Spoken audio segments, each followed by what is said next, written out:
అంటున్నా అప్పుడే ఆ సిమ్టమ్స్ కూడా ప్రారంభమైన అమరావతిలో కనపడొస్తున్నాయి. సిమ్టమ్స్ కూడా మంచి రోజులు వస్తాయని శుభ గడియలు తలుపు తట్టే పరిస్థితికి వచ్చింది.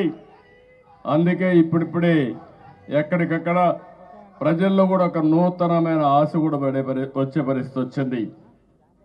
మనం ఈరోజు ఇక్కడ మీరు చూస్తే ఒకటి కాదు చాలా ప్లే కార్డ్స్ అన్నీ కూడా మనం ఇచ్చేసాం. రాజకీయ హింసని, అక్రమ కేసుల్ని, మోసపు హామీల్ని, బడుగు బలహీన వర్గాలు ఉసురు తీస్తున్న మదాన్ని, ఇంకో పక్కన మీరు చూస్తే ఒకటి రెండు కాదు జగన్ అహంకారాన్ని కూడా ఈ భోగిలో తగలబెట్టాం. ఒక అహంకారాన్ని, పేదల్ని పట్టి పీడిస్తున్నటువంటి ధరల పెరుగుదల, అంగన్వాడీ ఈరోజు పండగ పూట కూడా రోడ్డు మీద ఉండే విధంగా నిలబెట్టాడంటే, ఆడబిడ్డల్ని రోడ్డు పాలు చేశాడంటే, వాళ్ళ సమస్యల పరిష్కారం చేయలేదంటే అది ఈ ప్రభుత్వం యొక్క అహంభావం అని చెప్పి కూడా నేను మీకు తెలియజేస్తున్నా. ఇంకో పక్క యువత తమ్ముళ్ళు చాలా హుషారుగా ఉన్నారు, కానీ మీకు ఉద్యోగం మాత్రం లేదు, జాబ్ లేదు. నిరుద్యోగ సమస్యను కూడా తగలబెట్టాం. భవిష్యత్తులో ప్రతి ఒక్క తమ్ముడికి ఉపాధి కల్పించే బాధ్యత తెలుగుదేశం, పవన్ కళ్యాణ్ గారు ఇద్దరం కలిసి జనసేన తెలుగుదేశం పార్టీ తీసుకుంటామని చెప్పి కూడా మీకు అందరికీ చేస్తున్నా.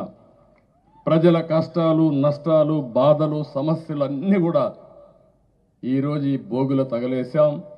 అన్నీ మంచి జరగాలని మనస్ఫూర్తిగా ఆశిస్తున్నా.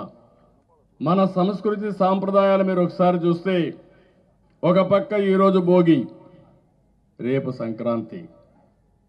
సంక్రాంతికి మళ్ళా ప్రతి ఒక్కరి జీవితాల్లో వెలుగు రావాలని మన పెద్దలను ఒకసారి పూజలు చేసి నివాళులు అర్పించి మళ్ళా మన కొత్త క్రాంతుల కోసం ముందుకు పోయే పండుగ.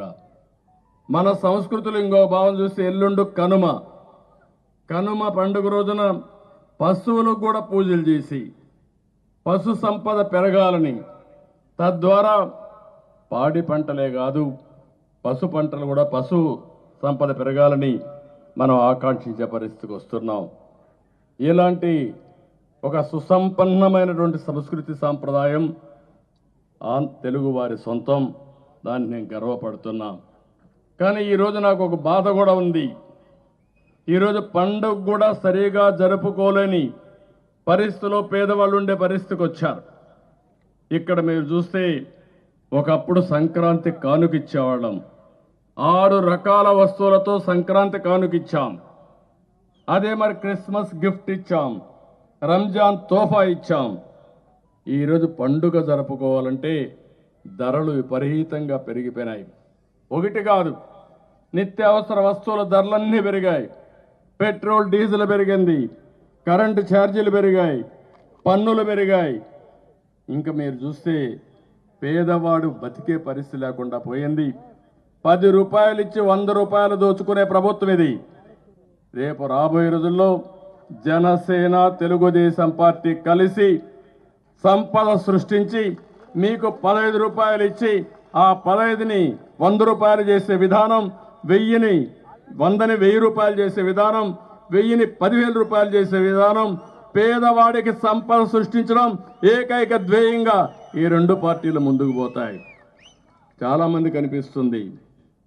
ఒకే ఒక ఉదాహరణ, ఈరోజు మీరు